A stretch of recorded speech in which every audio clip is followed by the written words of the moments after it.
dossier du jour à la campagne, dans une exploitation au modèle inhabituel dans le monde paysan. Un éleveur de vaches a ouvert son étable et ses pâturages à une éleveuse de chèvres. Deux productions pour une même philosophie qui permet surtout à chacun de pouvoir s'en sortir financièrement.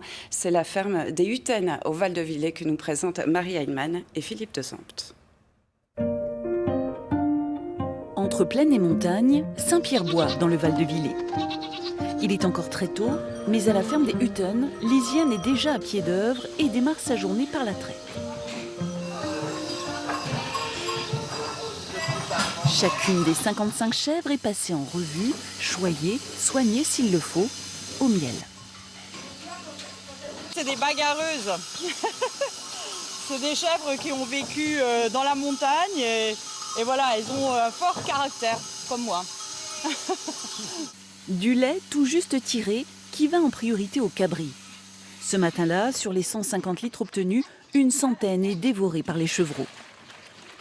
Entre Lisiane et ses chèvres, c'est une grande histoire d'amour qui ne lui laisse pas de répit. Jour et nuit, on pense à nos bêtes. Si les animaux sont pas bien, on ne peut pas être bien. Un doudou, et toi, tu fais quoi ?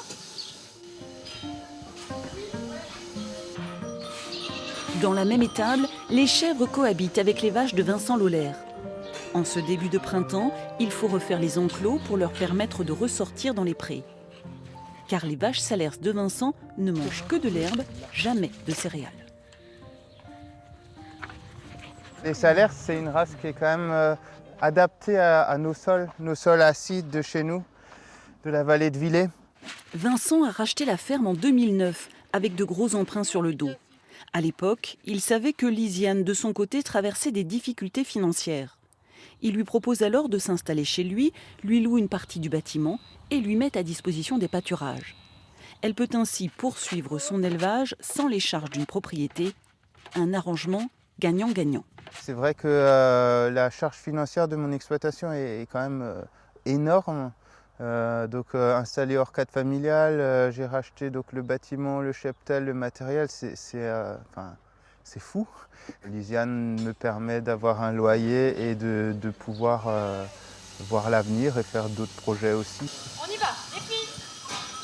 Peu d'exploitations aujourd'hui, en fait, des grandes exploitations qui peuvent se permettre d'accueillir en fait, un autre atelier sur la ferme, n'ont pas cet état d'esprit d'ouverture. Et Vincent, il l'a et c'est complémentaire. Lisiane et Vincent partagent la même philosophie. En fait, il était là-bas. Il y est plus ? Ils sont chacun labellisés bio et écoulent leurs produits uniquement en vente directe.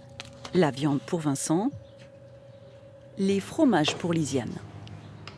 Et aussi, ils s'entraident.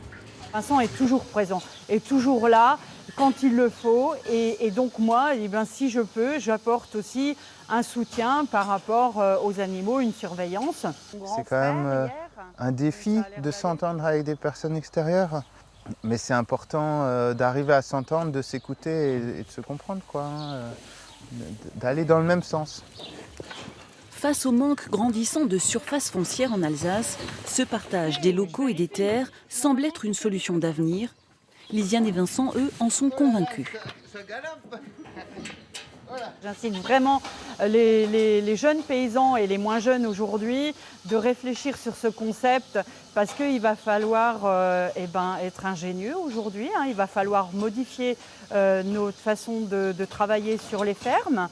Et il y en a qui commencent déjà un peu à le comprendre. Chacun a d'autres besoins et forcément, ces besoins ils sont complémentaires. C'est ça qui a un intérêt.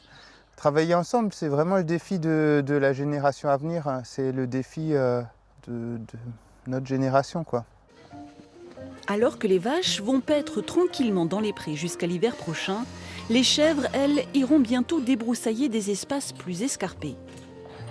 Une agriculture extensive, solidaire, respectueuse des lieux, des animaux et des consommateurs.